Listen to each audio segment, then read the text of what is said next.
हिमाचल प्रदेश की पहाड़ियों के बीच एक पुरानी टनल थी।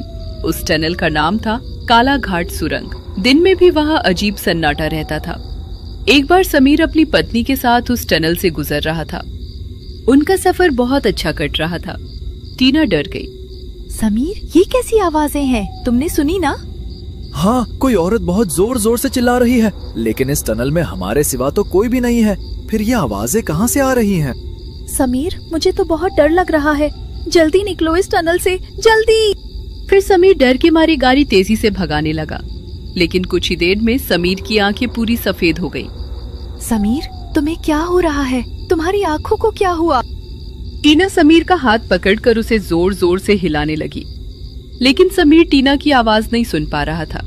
समीर अपनी सुध-बुध खो बैठा था। ऐसा लग रहा था जैसे समीर पर किसी शैतानी ताकत का कब्जा हो। तभी समीर तेजी से गाड़ी टनल की दीवार पर मार देता है और उसकी मौत हो जाती है। फिर टीना सारी आपबीती पुलिस को बताती है। उसकी ये कहानी आसपास के पूरे गांव में फैल जाती है। इस हादसे के बाद रात होते ही लोग उस रास्ते से गुजरने से डरने लगे, क्योंकि गांव वालों को यकीन हो गया था कि उस टनल के अंदर एक औरत दिखाई देती है जो लोगों को अपने वश में कर लेती है। इंसान अपनी सुध-बुध खो देता है, लेकिन जो लोग दिल्ली से उस टनल की तरफ जाते थे वे इस बात से अनजान थे। उन्हें अक्सर एक औरत सफेद साड़ी पहने और हाथ में पुरानी लालटेन लिए टनल के बीचों बीच खड़ी दिखाई देती थी। जो भी गाड़ी उसके पास रुकती, आगे चलकर उसका एक्सीडेंट हो जाता। कई लोगों ने दावा किया था कि उन्होंने टनल के अंदर किसी औरत को रोते हुए सुना है। कुछ लोगों का कहना था कि वो मदद मांगती है और कुछ कहते थे कि वो लोगों को अपने साथ अंधेरे में खींच ले जाती है। लोग उसे टनल वाली चुड़ैल कहते थे। कुछ दिनों बाद करण नाम के एक आदमी को इस टनल वाली चुड़ैल के बारे में पता चला। उसे इसके बारे में और जानने की उत्सुकता हुई। वो अपने दोस्त विवेक के साथ दिल्ली से उस टनल की ओर निकल पड़ा। उसे भूतिया जगहों पर वीडियो बनाना पसंद था। कुछ ही देर में वो अपने दोस्त विवेक के साथ उसी हाईवे पर पहुंच गया। रात के करीब 11:30 बजे थे। हाईवे पर घना कोहरा फैला हुआ था। गाड़ी की हेडलाइट्स मुश्किल से कुछ मीटर आगे तक दिखा पा रही थी। यार करण, मुझे ये रास्ता बिल्कुल ठीक नहीं लग रहा। पिछले आधे घंटे से ना कोई गाड़ी दिखी, ना कोई इंसान। तेरी ये भूत प्रेतों के बारे में जानने की उत्सुकता किसी दिन हमें ले डूबेगी। यही तो चाहिए हमें, सुनसान जगह, अंधेरा और डरावना माहौल। वीडियो कमाल की बनेगी। तू डर मत, मैं हूँ ना।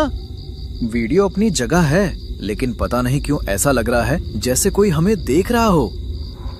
तू ज्यादा हॉरर फिल्में देखने लगा है। डर मत, कुछ नहीं होगा।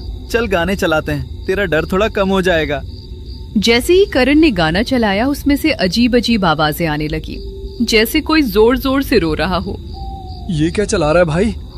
वैसे ही डर के मारे हालत खराब हो रही है, ऊपर से ये अजीब गाने चला रहा है।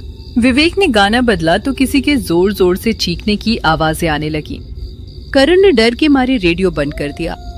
शायद बारिश की वजह से सिग्नल गड़बड़ हो गया होगा।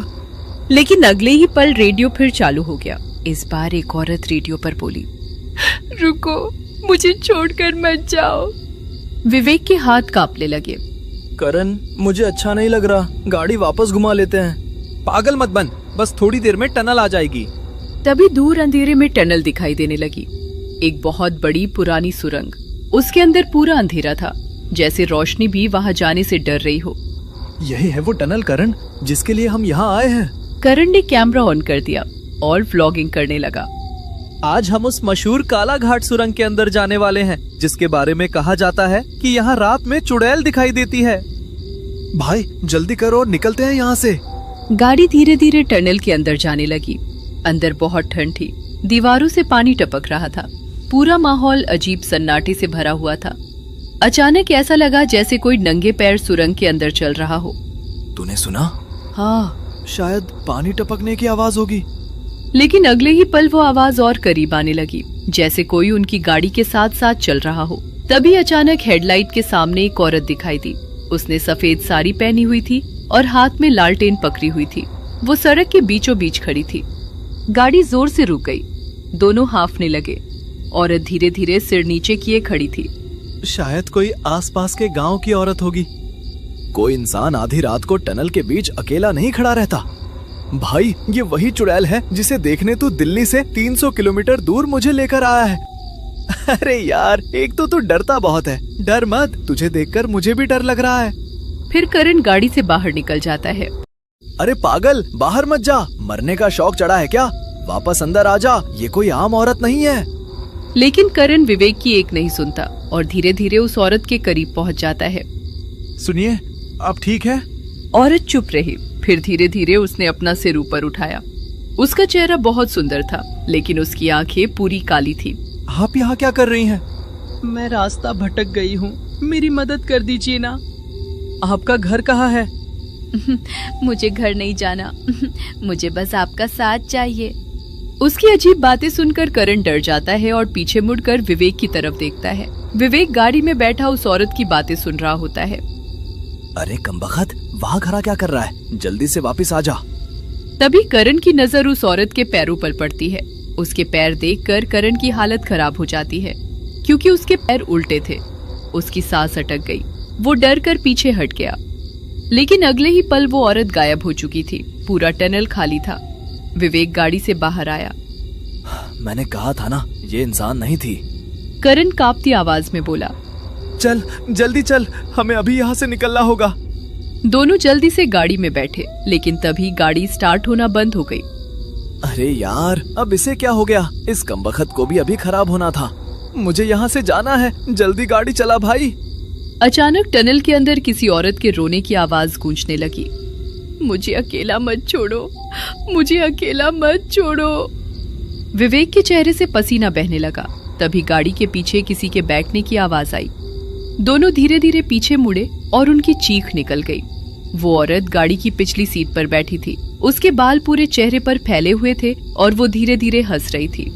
विवेक रोने लगा। अचानक वो औरत जोर से चीखी। पूरी टनल कांप उठी और अगले ही पल गाड़ी अपने आप स्टार्ट हो गई।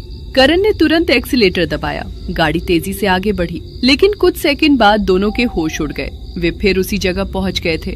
वही दीवार, वही मोड़ और वही औरत। हम बाहर क्यों नहीं निकल पा रहे? ये कैसे हो सकता है? तभी टनल के अंदर अचानक दर्जनों लोगों की चीखें गूंजने लगी। ऐसा लग रहा था जैसे बहुत सारे लोग मदद के लिए चिल्ला रहे हों। इस टनल के बारे में सारी कहानियां सच थीं। ये जगह शापित है, यहाँ चुड़ैल का साया है। तभी विवेक धीरे धीरे टनल की दीवार की तरफ बढ़ने लगा। उसकी चाल बिल्कुल अजीब हो चुकी थी। उसकी आंखें पूरी सफेद थीं और चेहरे पर एक अजीब मुस्कान थी। विवेक, क्या कर रहा है तू? लेकिन विवेक जैसे उसकी आवाज सुन ही नहीं पा रहा था। वो मुझे बुला रही है, वो यहीं है। करण घबराकर उसके पीछे भागा। पूरा टनल अब अजीब आवाजों से गूंज रहा था। अचानक विवेक एक पुरानी टूटी हुई दीवार के सामने जाकर रुक गया। विवेक धीरे धीरे दीवार पर हाथ रखने लगा। तभी दीवार अपने आप टूट गई। उसके पीछे एक पुराना बंद कमरा था। कमरे के अंदर धूल से ढकी हुई एक पुरानी कार खड़ी थी। ये कार यहाँ कैसे आई? तभी अचानक पीछे से वही औरत दिखाई दी, लेकिन इस बार वो डरावनी नहीं लग रही थी। कार के अंदर एक औरत का कंकाल पड़ा था। उसके हाथ में टूटा हुआ मंगलसूत्र था। साथ ही कुछ पुराने अखबार पड़े थे। करण ने कांपते हाथों से अखबार उठाया और उसके होश उड़ गए।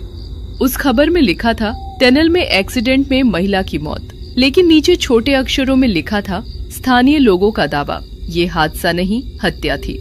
करण समझ चुका था, मीरा की मौत एक्सीडेंट नहीं थी, उसका मर्डर हुआ था। तभी अचानक विवेक जोर जोर से हंसने लगा। उसकी आवाज बदल चुकी थी। सच, इतने साल बाद आखिर किसी ने सच देख ही लिया। उन्होंने मुझे मारा था और फिर इस टनल में छिपा दिया। अचानक पूरी टनल कांपने लगी। करण समझ चुका था कि मीरा की आत्मा विवेक के शरीर में आ चुकी थी। अगर तुझे इंसाफ चाहिए तो मेरे दोस्त को छोड़ दे। विवेक की आंखों से आंसू बहने लगे। कोई मेरा सच दुनिया तक पहुंचाए, बस यही चाहती हूँ। करण तुरंत कैमरा उठा लेता है। वो पूरी कार, कंकाल और अखबार रिकॉर्ड करने लगता है। मैं सबको सच बताऊंगा। तुम्हारे साथ जो हुआ वो पूरी दुनिया को पता चलेगा। कुछ सेकंड तक पूरा टनल शांत हो गया। फिर धीरे धीरे विवेक जमीन पर गिर पड़ा। उसकी आंखें सामान्य हो गई। उसी समय मीरा की आत्मा उसके शरीर से बाहर निकली। अब वो चुड़ैल जैसी नहीं लग रही थी। काश उस रात कोई मेरे लिए भी रुक गया होता। फिर उसका शरीर धीरे धीरे रोशनी में बदलने लगा। पूरा टनल सफेद चमक से भर गया और अगले ही पल वो हमेशा के लिए गायब हो गई। अचानक टनल शांत हो गई। सुबह जब पुलिस आई तो करण ने सारी रिकॉर्डिंग उन्हें दे दी। पुराना केस दोबारा खोला गया और कुछ महीनों बाद मीरा के गुनहगारों को सजा मिल गई। उस रात के बाद काला घाट सुरंग में फिर कभी कोई हादसा नहीं हुआ।